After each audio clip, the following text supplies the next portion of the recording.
David Hume is an 18th century Scottish philosopher who once wrote, "If we take in our hand any volume, of divinity or school metaphysics for instance, let us ask, does it contain any abstract reasoning concerning quantity or number? No.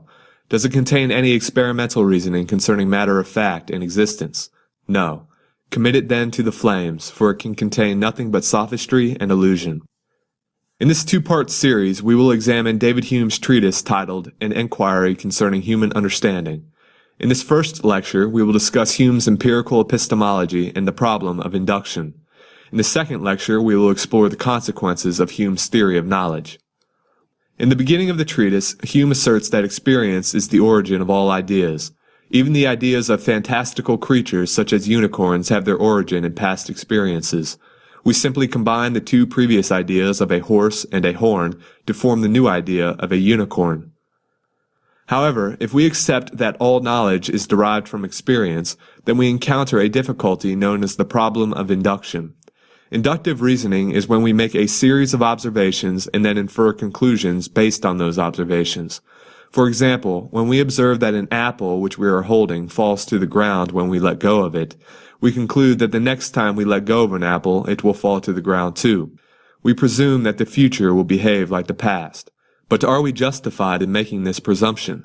Hume argues that we are not.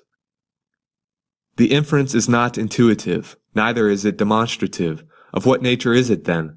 To say it is experimental is begging the question, for all inferences from experience suppose, as their foundation, that the future will resemble the past, and that similar powers will be conjoined with similar sensible qualities.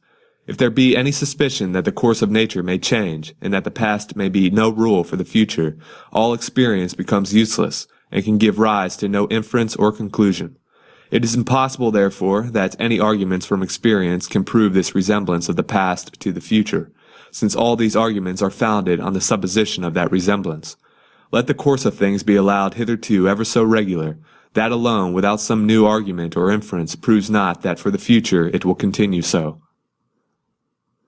According to Hume, we must be content with probable knowledge rather than certain knowledge.